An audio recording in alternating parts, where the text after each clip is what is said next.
आले, संविधान विरोधी असल्याचं सांगण्यात आलं आणि दाखवत आहे. काँग्रेसच्या टीकेला उत्तर आहे की नेमकं काय?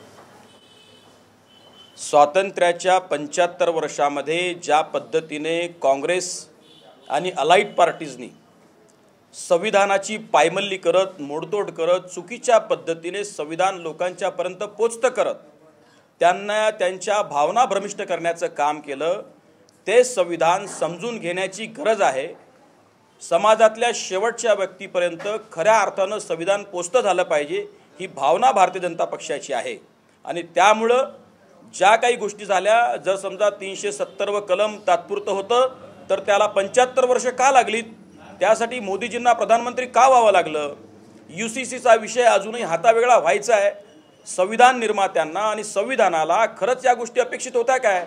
आणि ज्या काँग्रेसच्या नेत्यांनी संविधानाला कधी मानलंच नाही, स्वीकारलं नाही, आत्मसात केलं नाही, ते लोक जर म्हणतील की संविधान बचाना है, तर या चुकीच्या गोष्टी या देशातली किंवा राज्यातली जनता कदापिही सहन करणार नाहीत.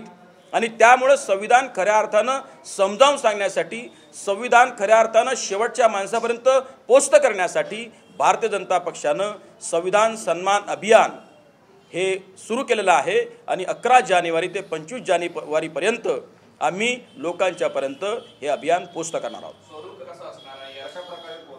यामध्ये आम्ही या राज्यातल्या सगळ्या लोकांच्या विविध वस्त्यांच्यापर्यंत आम्ही संविधानातली कलमं, त्यातली प्रास्ताविका, त्यातल्या गोष्टी योग्य पद्धतीने, रास्त पद्धतीने, पारदर्शी पद्धतीने पोचत्या करण्याचं आम्ही काम करणार आहोत.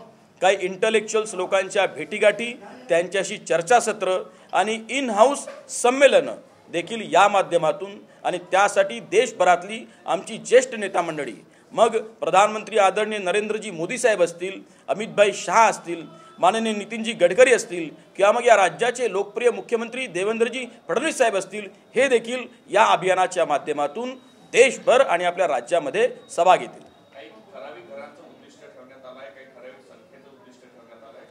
निश्चितच नाही. हे अभियान काही कालावधीपुरतंच नाही, तर हे अभियान म्हणून लोकांच्यापर्यंत आम्हाला संविधान पारदर्शी पद्धतीने पोचतं करायचं आहे. त्याचा आमचा प्रयत्न आहे. यासाठी कसल्याही प्रकारचं उद्दिष्ट नाही, परंतु अधिकाधिक लोकांच्यापर्यंत मात्र हे पोचतं होणं अत्यंत आवश्यक आहे, असं भारतीय जनता पक्षाचं मत झालेलं आहे. आणि त्या माध्यमातून आम्ही हा प्रयत्न करतो आहे.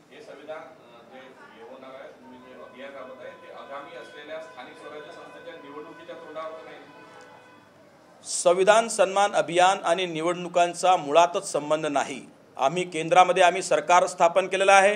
राज्यामध्ये देखील कधी नव्हे अशा स्पष्ट बहुमतानं देवेंद्रजी फडणवीस साहेबांच्या नेतृत्वामध्ये या राज्यातलं सरकार देखील स्थापन झालेलं आहे आणि योग्य पद्धतीने कार्यरत झालेलं देखील आहे.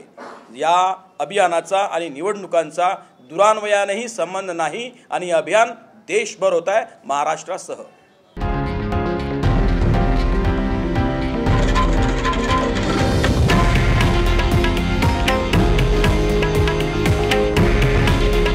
हे आहे देशातील नंबर 1 न्यूज नेटवर्क आणि आपण पाहत आहात TV9 मराठी. काळजी तुमची, हित महाराष्ट्राचं.